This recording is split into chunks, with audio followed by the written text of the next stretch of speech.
Le nombre de cas de COVID-19 augmente en Ontario. La province enregistre sa plus forte hausse depuis la fin du mois de juillet.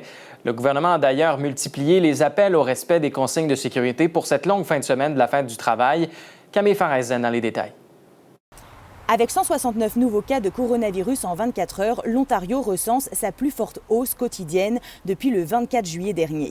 La province recense maintenant plus de 43 000 cas au total. Il n'y a en revanche aucun décès supplémentaire. Et avec la longue fin de semaine, il y a des craintes de propagation du virus, d'autant que, comme nous le rappelle cet expert, on sait que le virus se transmet dans des zones mal ventilées et où il est difficile de respecter les distanciations physiques. Spending a weekend at a cabin or a cottage is going to be that high risk. A lot of those places are old, poorly ventilated.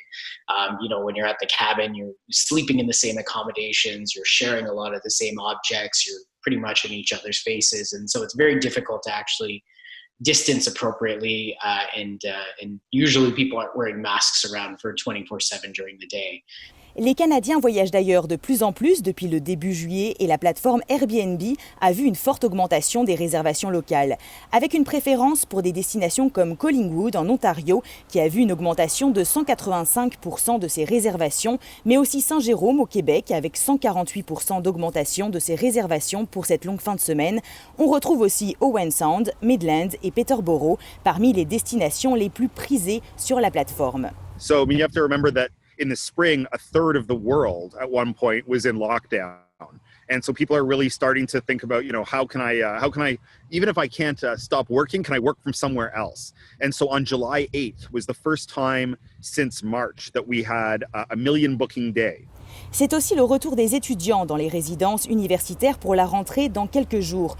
Or, la tranche d'âge des 20-39 ans reste la plus touchée, d'où des appels à la prudence répétés, notamment par le Premier ministre ontarien.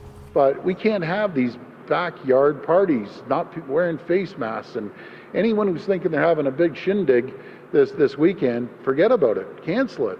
Or we won't hesitate to, again, shut it down. Le ministre de l'Éducation s'est pour sa part voulu rassurant auprès des parents avant la rentrée des classes, en assurant que son plan de réouverture des écoles est bien différent de celui du Québec, où il y a eu plusieurs éclosions. We've taken a very different approach to our reopening. We have staggered our reopenings. We have designated boards with higher risk.